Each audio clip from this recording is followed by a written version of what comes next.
Assalamualaikum warahmatullahi wabarakatuh. Yang saya hormati Perdana Menteri Malaysia yang mulia Bapak Muhyiddin Yassin dan rombongan. Pertama-tama saya ingin menyampaikan ucapan selamat datang di Jakarta, selamat datang di Indonesia, dan merupakan kehormatan bagi Indonesia menerima kunjungan Perdana Menteri Muhyiddin dan rombongan. Indonesia dan Malaysia adalah negara tetangga dekat dan serumpun, dan Malaysia juga merupakan salah satu mitra penting Indonesia di bidang perdagangan, di bidang investasi, di bidang pariwisata, dan sosial budaya. Kita akan terus memperkuat hubungan baik antar dua negara melalui komunikasi yang kuat pada semua tingkat. Tadi saya sudah juga menyampaikan kepada Bapak Perdana Menteri Muhyiddin bahwa setiap saat ada masa-masa kecil atau masa-masa sedang, kita bisa langsung telepon jam berapapun. Jadi saya kira ini hubungan yang sangat baik. Dan pertemuan bilateral dengan Perdana Menteri Muhyiddin berjalan dengan baik, terbuka dan komprehensif. Saya menyampaikan apresiasi penghargaan atas kerjasama perlindungan WNI di Malaysia, terutama selama pandemi, dan saya kembali menitipkan WNI di Malaysia kepada pemerintah Malaysia. Dan terkait perlindungan pekerja migran Indonesia, saya menekankan pentingnya penyelesaian pembuatan MOU baru mengenai penempatan dan perlindungan pekerja domestik Indonesia di Malaysia. Selain itu, dua negara juga perlu membangun one channel system agar masalah penempatan tenaga kerja dapat dilakukan secara lebih baik untuk mencegah terjadinya para pekerja menjadi korban perdagangan manusia. Yang kedua juga mengenai isu sawit, Indonesia akan terus berjuang untuk melawan diskriminasi terhadap sawit, dan perjuangan tersebut akan lebih optimal jika dilakukan bersama, dan Indonesia mengharapkan komitmen yang sama dengan Malaysia mengenai isu sawit ini. Yang ketiga, saya juga menyambut baik kesepakatan secara prinsip dibentuknya Travel Corridor Arrangement TCA kedua negara, dan mengenai waktu pemberlakuan TCA akan dikomunikasikan kemudian. Saya juga menyampaikan pentingnya ASEAN segera menyelesaikan ASEAN Travel Corridor Arrangement Framework, dan di masa sulit seperti ini menjadi kepentingan ASEAN untuk terus menunjukkan soliditas. Yang keempat, kita juga tadi membahas isu kawasan dan dunia, termasuk perkembangan yang terjadi di Myanmar. Kita prihatin dengan perkembangan politik di Myanmar, dan kita berharap perbedaan politik itu dapat diselesaikan sesuai dengan hukum yang berlaku. Dan untuk mewujudkan visi komunitas ASEAN, penting bagi kita semua untuk terus menghormati prinsip-prinsip piagam ASEAN, terutama prinsip rule of law, good governance, demokrasi, hak asasi manusia, dan pemerintahan yang konstitusional.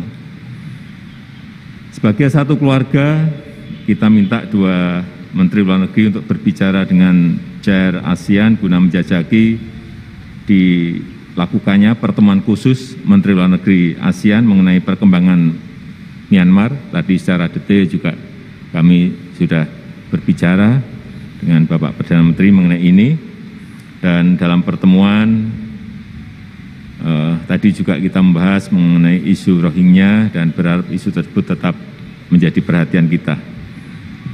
Selain itu, kita juga bertukar pikiran mengenai stabilitas dan keamanan kawasan. Saya menekankan bahwa stabilitas akan tercipta termasuk di Laut Cina Selatan jika semua negara menghormati hukum internasional, terutama UNCLOS 1982. Demikian yang bisa saya sampaikan, dan dengan hormat saya mengundang Bapak Perdana Menteri Muhyiddin untuk menyampaikan pandangannya. Saya persilahkan. Terima kasih. Assalamualaikum warahmatullahi wabarakatuh. Assalamualaikum warahmatullahi wabarakatuh. Terima kasih Yang Mulia Bapak Presiden Jokowi, Presiden Republik Indonesia, delegasi, saudara-saudari sekalian. Pertamanya saya ingin mengucapkan berbanyak-banyak terima kasih, jutaan terima kasih sebenarnya kepada Yang Mulia Bapak Presiden kerana sudi menerima saya dan delegasi Malaysia sempena lawatan sulung saya sebagai Perdana Menteri Malaysia yang ke-8 ini. Terima kasih, Pak. Walaupun dalam suasana menghadapi pandemik COVID-19 dan juga pematuhan ketat pada protokol kesihatan, sambutan yang diberikan oleh pemerintah Indonesia amat luar biasa. Sebelum saya sampai ke sini pun saya terperanjat, Pak. Barisan warna-warni menyambut saya ke sini. Terima kasih. Sebagai jiran akrab dan juga negara tonggak ASEAN, Malaysia dan Indonesia mempunyai hubungan yang amat rapat. Saya ingin zahirkan rasa puas hati terhadap tahap hubungan dua hala yang bertambah kukuh di setiap peringkat. Saya percaya melalui semangat serumpun, sebarang isu-isu yang timbul dapat kita rundingkan bersama demi kesejahteraan rakyat kedua-dua negara dan juga rantau Asia Tenggara. Saya ingin menambah pada apa yang Bapak Presiden nyatakan sebentar tadi terhadap perkara-perkara yang berikut. Pertamanya, isu Myanmar. Seperti Indonesia, Malaysia juga memandang serius akan keadaan politik semasa di Myanmar yang merupakan satu langkah ke belakang dalam proses demokrasi di negara tersebut. Adalah dikhawatiri pergolakan politik di Myanmar boleh menjejaskan keamanan dan kestabilan di rantau ini. Sehubungan itu, saya sangat bersetuju dengan cadangan supaya kedua-dua Menteri Luar diberikan mandat untuk mencari kesepakatan supaya satu mesyuarat khas ASEAN diadakan bagi membincangkan perkara ini dan lebih mendalam lagi. Keduanya ialah berkenaan cadangan permulaan rundingan reciprocal Green Lane dan Travel Corridor Arrangement Framework. Saya ingin mengambil kesempatan untuk menambah bahawa skim RGL-TCA ini bertujuan untuk merangsang semula perdagangan dan pelaburan di antara Malaysia dan Indonesia dalam tempoh pandemik COVID-19 ini. Perbincangan awal telah pun dimulakan di peringkat kerja dan saya juga berharap kedua-dua pihak akan dapat menggiatkan lagi rundingan bagi memperincikan Standard Operating Procedure SOP untuk pelaksanaan Reciprocal Green Lane Scheme tersebut ini. Saya juga percaya kedua-dua negara akan mencapai kata sepakat mengenai SOP ini dalam waktu yang terdekat. Apa yang penting ialah pihak berkuasa kesihatan kedua-dua negara perlu meneliti dan juga menilai situasi semasa COVID-19 di kedua-dua negara sebelum ianya dapat kita laksanakan. Berkenaan kerjasama menentang diskriminasi industri minyak sawit, saya dan Bapak Presiden telah menzahirkan kebimbangan Malaysia dan juga Indonesia terhadap kempen anti minyak sawit yang berlaku terutama di Eropah, Australia dan Oceania. Kempen anti minyak sawit ini adalah tidak berasas dan tidak menggambarkan kelestarian industri sawit dunia serta bercanggah dengan komitmen EU dan kepada WTO mengenai amalan perdagangan bebas. Justru itu saya telah memaklumkan kepada Bapak Presiden bahawa Malaysia juga telah memfailkan tindakan undang-undang ke atas EU pada 15 Januari 2021 di Pertubuhan Perdagangan Dunia WTO, sama seperti yang telah pun dilakukan oleh Indonesia pada Disember 2019 yang lalu.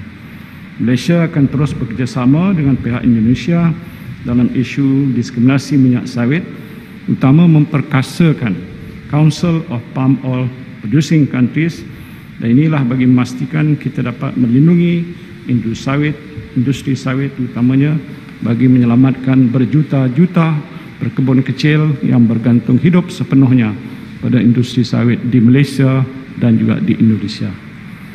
Berhubung dengan deportasi dan program rekalibrasi pendatang asing tanpa izin pekerja migran Indonesia, berhubung pekerja migran warga negara Indonesia, saya telah menzahirkan penghargaan pada Bapak Presiden yang telah memudah cara proses deportasi pekerja migran yang bekerja secara tidak sah di Malaysia. Saya telah memohon pada Bapak Presiden supaya perwakilan Indonesia di Malaysia dapat mewar-warkan program rekalibrasi ataupun pemutihan ataupun amnesti untuk mereka pulang, dan program rekalibrasi tenaga kerja yang sedang pun berlangsung sehingga bulan Jun tahun ini. Saya juga telah meminta kerjasama dari Bapak Presiden untuk meningkatkan usaha dalam memastikan warga negara Indonesia yang ingin datang bekerja di Malaysia memasuki Malaysia melalui saluran yang sah.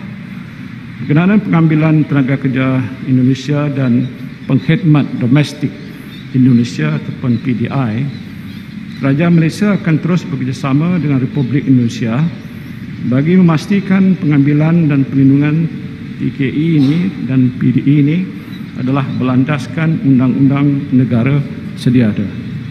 Malaysia percaya bahawa dengan perbincangan berterusan, kedua-dua negara akan mencapai persefahaman dan persepakatan mengenai MOU on the employment and protection of Indonesian domestic workers in Malaysia selaras dengan ekspresi undang-undang buruh negara masing-masing.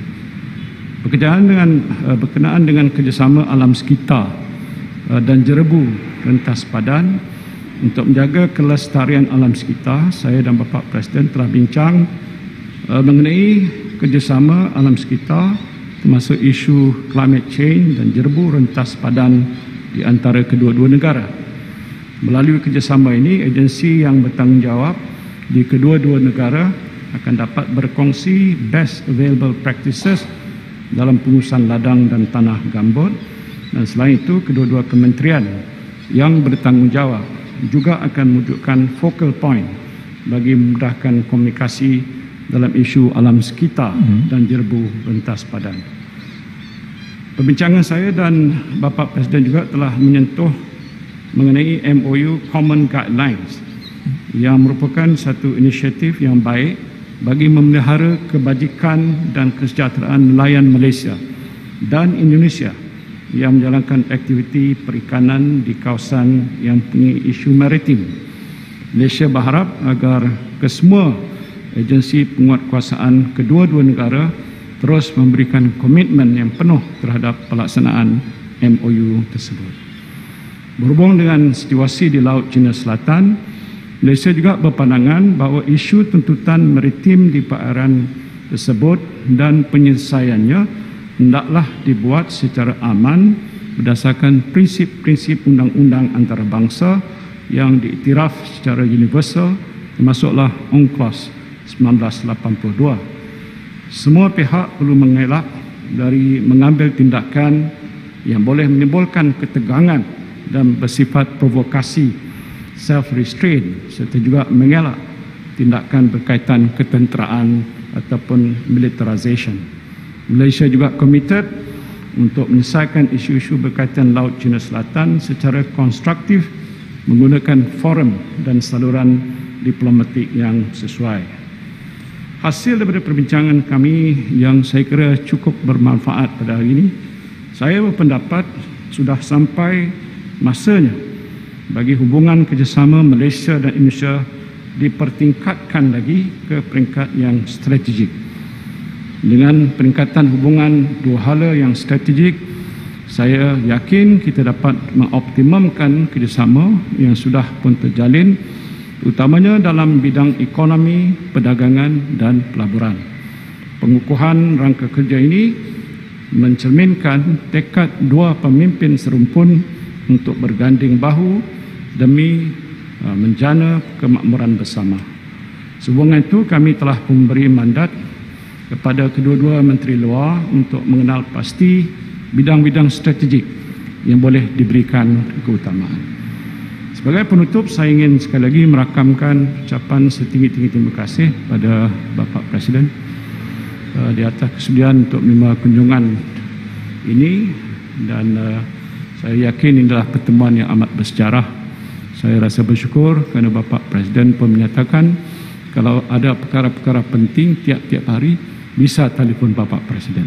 Jadi saya ucap terima kasih di atas kesudian itu, dan kita berdoakan hubungan antara Malaysia dan Indonesia terus kekal abadi.